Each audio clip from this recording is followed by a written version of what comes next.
Back to Radio. Olá, bem-vindos a Back to Radio, um programa que traz aos seus ouvidos as histórias das pessoas da nossa comunidade. Hoje, começamos com uma história especial. Olá! Sou uma mulher no final dos 20 anos que, conforme planejado, deveria ter se casado no último sábado. Não sei se foi por eu ser distraída, mas parece que a mãe do meu noivo já estava me dando pistas de que eu não seria bem-vinda na família dela, fazendo quase que uma propaganda disso, e eu, tão empolgada com os preparativos do casamento, não percebi até que fosse tarde demais. Gostaria de compartilhar a história de como, por causa de um incidente absurdo durante o último Natal, acabei cancelando meu casamento que estava há apenas um mês de acontecer. Tudo começou 2 anos atrás com meu namorado, que conheci no trabalho. Não éramos o típico casal do escritório, ele trabalhava para uma empresa parceira e tinha sido enviado à minha empresa para um projeto. Embora no trabalho muitas vezes tivéssemos opiniões diferentes e discutíssemos bastante, ao ponto de sermos conhecidos como rivais, tudo mudou quando ele terminou sua tarefa e voltou para a sua empresa. Ele começou a dizer que sentia falta daqueles dias e ainda esperava me encontrar no escritório. Desde então, nosso relacionamento começou a florescer e, eventualmente, nos tornamos um casal. Tanto eu quanto meu namorado estávamos na idade de pensar em casamento, então, naturalmente, começamos a falar sobre casar sem que nenhum de nós dois tivesse realmente proposto. Desde que começamos a namorar, meu namorado sempre fez questão de me levar em casa após nossos encontros. Apesar de ambos trabalharmos duro e o trajeto poder ser cansativo, ele fazia questão de me acompanhar, dizendo que era por precaução, o que eu realmente gostava. Esse costume fez com que meus pais soubessem dele desde o início do nosso relacionamento e, querendo ou não, acabou cumprimentando-os. Isso também levou a uma troca ocasional com eles desde logo após começarmos a sair. Para os meus pais, embora a situação econômica do parceiro seja importante, não há nada mais crucial do que a bondade e o caráter de uma pessoa. Eles adoravam que, apesar de vivermos em direções opostas, meu namorado se desse ao trabalho de me levar para casa todos os dias.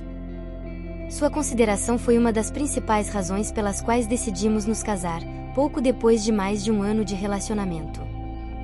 Eu não queria um casamento sem o apoio dos meus pais. Meu namorado, originário de uma região rural e que havia encontrado trabalho na cidade, vivia sozinho. Por essa razão, eu nunca tive a oportunidade de conhecer pessoalmente os pais dele. Assim que começamos a falar seriamente sobre casamento, encontrei tempo para visitar os pais do meu namorado pela primeira vez. A mãe do meu namorado, assim que me viu, disse-me que uma esposa deve tratar o seu marido com o máximo respeito e dedicação, quase como se fosse a coisa mais importante do mundo. Ela insinuou que eu deveria cuidar dele e assisti-lo em tudo, e que, ao fazer isso, não estaria apenas cumprindo com o meu papel, mas também motivaria o meu marido a trabalhar arduamente e, assim, contribuir economicamente para a família. Para lhes dar um pouco de contexto sobre a minha família, tanto por parte dos meus pais quanto dos meus avós, somos uma família típica onde, em encontros familiares, todos se reúnem para se ajudarem e apoiarem mutuamente, compartilhando alegrias e tristezas. Nem na família da minha mãe nem na do meu pai há a crença de que o marido deva ser tratado de forma especial ou receber um respeito supremo acima de todos. Não temos parentes com tendências tão conservadoras. Talvez porque cresci neste tipo de ambiente, quando a mãe do meu namorado mencionou que eu deveria respeitar meu marido de maneira tão especial, pensei que fosse simplesmente sua maneira especial de expressar amor pelo filho, sem perceber o quão diferente era a cultura familiar dela. Além disso, considerei que meu namorado, vivendo longe de sua mãe, talvez não tivesse compartilhado muito sobre mim, o que poderia ter levado a alguns mal-entendidos ou expectativas. Na verdade, se olharmos apenas para as empresas em que trabalhamos, a empresa para a qual trabalho é muito maior do que a do meu namorado. Por isso, ele esteve na minha empresa apenas temporariamente como um funcionário deslocado. Embora a diferença monetária não seja enorme, naturalmente tenho um salário maior do que o do meu namorado devido ao tamanho da empresa. Parece que a mãe do meu namorado não estava ciente desse fato, então eu a informei naquele momento. Já que minha renda é maior e a empresa onde trabalho é muito mais estável, provavelmente manteremos um estilo de vida de dupla renda após nos casarmos. Eu até sugeri que, dada a situação, poderia fazer mais sentido se eu continuasse trabalhando e meu namorado assumisse o papel de cuidar da casa. Não tinha intenção de menosprezar o fato de eu ganhar mais dinheiro, estava simplesmente sendo realista. No entanto, olhando para trás, acredito que foi a partir desse momento que comecei a ter desentendimentos com minha futura sogra. Parece que meus comentários pegaram minha futura sogra de surpresa, que pareceu ligeiramente sobressaltada. Meu namorado interveio naquele momento para suavizar a atmosfera, questionando por que estávamos falando sobre dinheiro desde o começo, dizendo que poderíamos abordar esses assuntos gradualmente enquanto planejávamos o casamento, e que, sendo nossa primeira visita formal, deveríamos evitar discussões sérias. Pessoalmente, não achava que estava compartilhando algo tão sério, eu só pensava que estava comunicando um fato. De qualquer forma, minha futura sogra fez apenas perguntas sobre minha situação econômica, como se eu estivesse economizando para nossa futura aposentadoria, o que poderia ter sido sua maneira de avaliar se eu era uma parceira adequada para seu filho, do ponto de vista econômico. Nunca tinha tido uma entrevista de emprego em que as perguntas viessem uma atrás da outra sem pausa, mas esta situação se sentia mais como uma avaliação se eu tinha ou não as qualidades para ser uma boa nora do que uma simples visita de cortesia. Depois de um tempo, quando parecia que ela tinha esgotado as perguntas, minha futura sogra ficou olhando para o nada, para as montanhas distantes, sem dizer nada. A refeição já tinha terminado e, vendo que ela continuava sem falar, pensei que talvez quisesse dizer algo mais, então perguntei se ela preferia mudar de lugar. Pareceu-me que, em vez de ficarmos sentados no restaurante depois de ter terminado de comer, seria melhor continuar nossa conversa tomando um café de maneira mais relaxada. No entanto, minha futura sogra me disse que deveríamos ficar ali porque ela tinha combinado de encontrar com a pessoa que seria minha cunhada, que estava a caminho, mas parecia ter sido atrasada pelo trânsito. Nem o meu namorado havia mencionado que nos encontraríamos com sua irmã, nem estava nos nossos planos, o que me surpreendeu, mas pensei que, já que tinha feito a viagem, poderia ser uma boa oportunidade para conhecê-la de uma vez. Decidimos não mudar de lugar e esperar pela futura cunhada para evitar que ela se perdesse ao chegar. Sinceramente, achei um pouco absurdo. Afinal, iríamos ser uma família depois de casados, e não fazia sentido não conseguir cumprir com o horário combinado para o nosso primeiro encontro. Entendo que um atraso de 5 ou 10 minutos pode ser desculpável por causa do tráfego, mas não aparecer até que a refeição tivesse terminado não é por causa do tráfego, indica que algo grave aconteceu ou que simplesmente não considera a pontualidade importante. Ficar sentados ali depois de termos terminado de comer fez com que até o garçom do restaurante viesse desnecessariamente nos perguntar se queríamos mais alguma bebida ou sobremesa, quase insinuando educadamente que, como havíamos terminado, deveríamos sair. Depois de esperar bastante tempo, finalmente minha futura cunhada entrou no restaurante. Sem mostrar pressa ou se desculpar pelo atraso, ela entrou com confiança, olhando ao redor com calma antes de caminhar lentamente em nossa direção. Estava tão arrumada e maquiada como se tivesse dedicado muito esforço em se preparar para este encontro, com o cabelo perfeitamente arranjado, óculos de sol e vestida de maneira muito elegante. Não sabia se ela tinha se arrumado assim para me impressionar, para me intimidar ou se era seu costume se vestir dessa maneira, mas pensei que, se tivesse dedicado menos tempo se arrumando, poderia ter chegado a tempo para comer conosco e não teríamos que suportar a pressão de ficar no restaurante. Assim que se sentou, minha cunhada começou a me interrogar sobre como eu gerencio meu salário, sugerindo que eu deveria receber um planejamento financeiro dela, pois trabalha em uma companhia de seguros e se considera uma especialista em planejamento financeiro. Não tenho nada contra pessoas que trabalham com seguros vendendo apólices para conhecidos, mas dado o contexto de estar conhecendo a mãe do meu noivo em preparação para nosso casamento, pareceu fora de lugar ela tentar me vender um seguro de vida naquele momento. Era incrível que a razão pela qual minha futura cunhada tinha comparecido a esse encontro não era por curiosidade ou para cumprimentar, mas para tentar me vender um plano de seguro de vida. Embora minha experiência profissional seja limitada e eu possa ser um pouco ingênua, pensei que o comportamento da minha futura cunhada era claramente inapropriado. Não tinha nenhuma intenção de me inscrever em um seguro de vida naquele momento e, portanto, senti que não valia a pena continuar ouvindo. Interrompi minha futura cunhada para dizer que não estava interessada em receber assessoria financeira nem em contratar um seguro naquele momento, e que se no futuro precisasse, eu a contataria.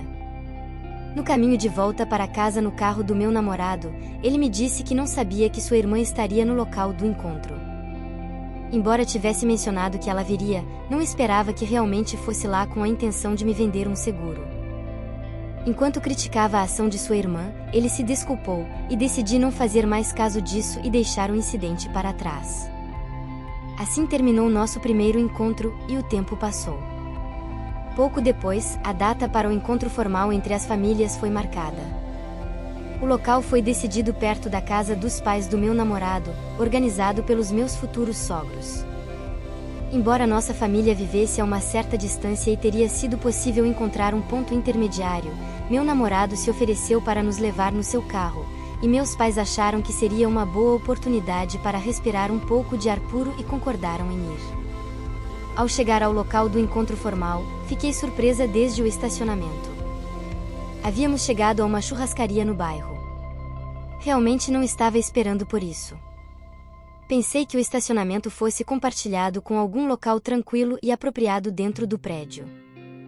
Seguindo meu namorado para dentro, encontrei os pais dele já sentados nos esperando no restaurante de churrasco, que não era um lugar tranquilo com salas privadas, mas sim um lugar barulhento e comum no bairro. Fiquei surpresa que para um encontro tão significativo entre as famílias tivessem escolhido aquele lugar, mas ainda mais decepcionante foi descobrir que meu namorado já sabia que o encontro seria em uma churrascaria e não me disse nada. Se eu soubesse antecipadamente, teria sugerido um lugar mais tranquilo e agradável localizado a meio caminho entre nossas famílias. Uma vez sentados, minha futura sogra comentou que, se pensarmos bem, tanto o encontro formal quanto o casamento são meras formalidades.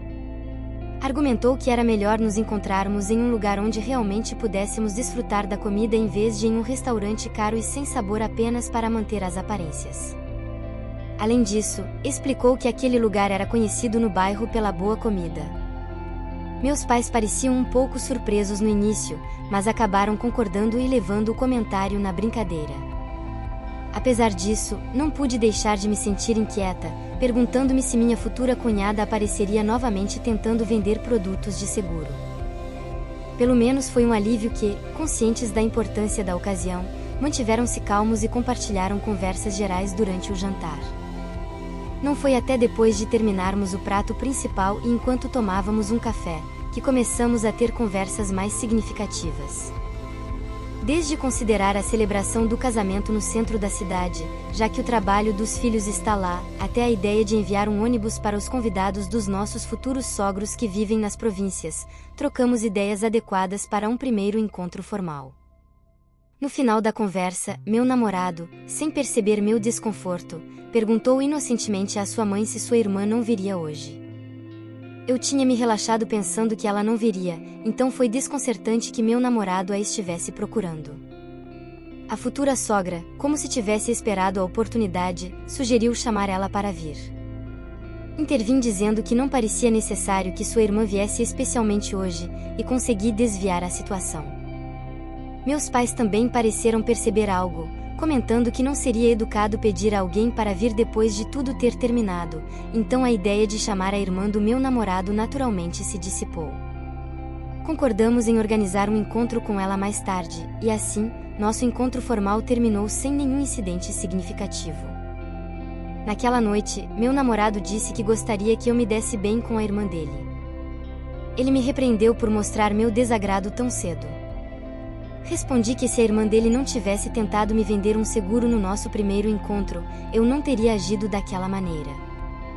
Então, ele tentou me dar uma lição, perguntando se eu estava desprezando sua irmã por ela ser uma agente de seguros, dizendo que julgar as pessoas pela profissão é um mau costume. Argumentou que sua irmã não estava tentando se aproveitar, mas acreditava sinceramente nos benefícios dos produtos de seguro que ela oferecia e queria nos ajudar. Disse que, agora sendo uma família, não deveria ser difícil para mim assinar 1 ou 2 seguros, considerando isso um favor para ele. Perguntei se ele achava apropriado que sua irmã usasse encontros tão importantes quanto o nosso primeiro encontro com sua mãe ou os primeiros encontros com meus pais para fazer vendas, e depois ele parou de falar. Sugeri que, se ele quisesse discutir sobre seguros, seria melhor fazê-lo em outro momento, e reiterei honestamente que não estava interessada em assinar seguros desnecessários apenas porque íamos ser uma família. Ele pareceu irritado com minha insistência, mas finalmente parou de falar sobre sua irmã e mudou de assunto. Após a reunião formal, não houve incidentes notáveis e todos os preparativos para o casamento foram concluídos. Realmente, só restava esperar o dia do casamento. No entanto, justamente antes do Natal, ocorreu um incidente. Durante as férias, eu estava indecisa se deveria visitar a casa dos meus futuros sogros pelo menos uma vez. Por um lado, sentia a obrigação de levar pelo menos uma cesta de frutas, mas a verdade é que, considerando a viagem de várias horas de carro, simplesmente não consegui reunir coragem. Além disso, sendo esta possivelmente a última festividade antes de me casar e a última oportunidade de agir como a filha mais nova diante dos meus pais, decidi passar este Natal em casa, descansando com minha família. Mas logo no início do feriado, meu namorado me ligou dizendo que estava em frente à minha casa, o que me surpreendeu. Eu tinha estado à procura de desculpas para não ir desde antes do início das férias, e a chegada inesperada do meu namorado me deixou atonita. Então, saí como estava, confortavelmente vestida, para recebê-lo, e ele se surpreendeu, perguntando o que era aquela roupa. Estava confortavelmente vestida em casa quando saí, e a minha pergunta sobre por que deveria me arrumar melhor, ele perguntou se eu pretendia ir assim encontrar seus pais. Acontece que meu namorado não tinha vindo à minha casa para as festas como eu pensava. Na verdade, ele veio para me levar à casa dos seus pais. Ele não me havia perguntado antecipadamente, ao expressar minha frustração com sua atitude unilateral, argumentou que, sendo Natal, era óbvio que a nora deveria ir. Ainda faltava um mês para o nosso casamento, então respondi perguntando por que já deveria me considerar parte dessa família.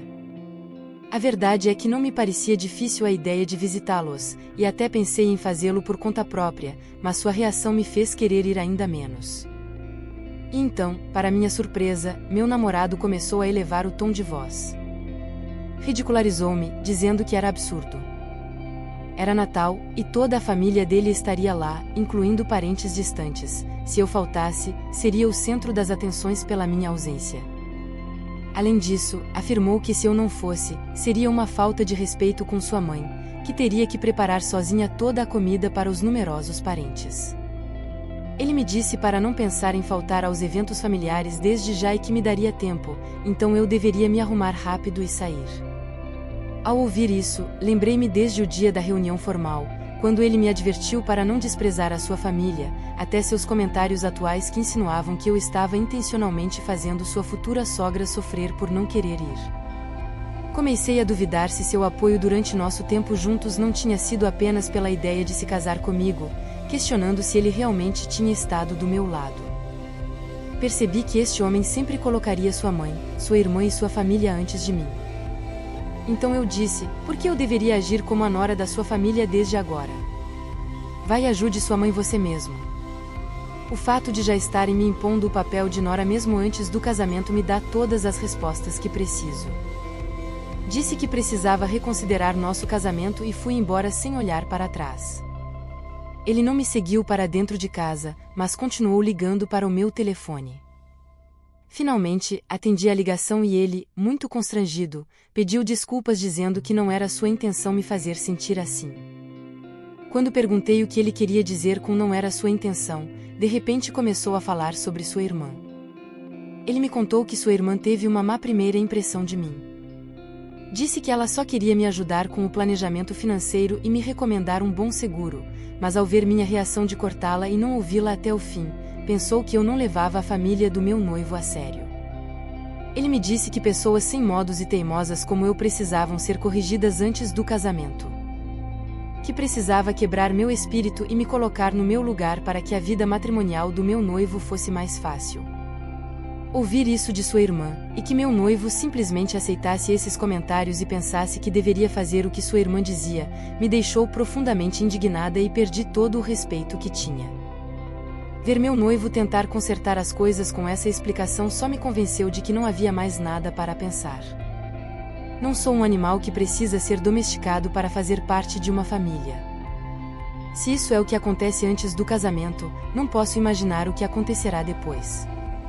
Decidi que o melhor seria cancelar o casamento. Seria melhor para ambos terminarmos as coisas agora do que divorciarmos mais tarde. Eu disse a ele para não se preocupar com os gastos das reservas feitas para o casamento, dividiríamos os custos de forma justa, descontando as taxas de cancelamento. E também disse algo sobre a família dele, que realmente não gostava deles. Minha mãe, que tinha ouvido toda a conversa telefônica ao meu lado, disse que eu tinha tomado a decisão certa. De fato, desde o dia do encontro formal, percebi que a família dele era muito conservadora, mas como eu gostava dele, minha mãe não queria se opor ao casamento e aguentou por minha causa, mesmo pensando que isso não estava certo. Meus pais queriam que eu me casasse com alguém que eles gostassem tanto quanto eu queria me casar com alguém que amava. Assim, mesmo que não gostassem da situação, não falavam muito e tentavam respeitar minha escolha. Se a futura sogra e a irmã tivessem feito ao menos um pedido sincero de desculpas, eu poderia ter reconsiderado minha decisão. Mas quando mais tarde entraram em contato para expressar sua raiva sobre como a reputação deles tinha sido afetada perante os parentes, realmente me convenci de que tinha tomado a decisão certa ao deixar as coisas como estavam, há apenas um mês do casamento. Pelo menos meu noivo ainda tenta me contatar de vez em quando, pedindo desculpas e dizendo que acha que não encontrará mais alguém como eu. Mas agora é tarde demais.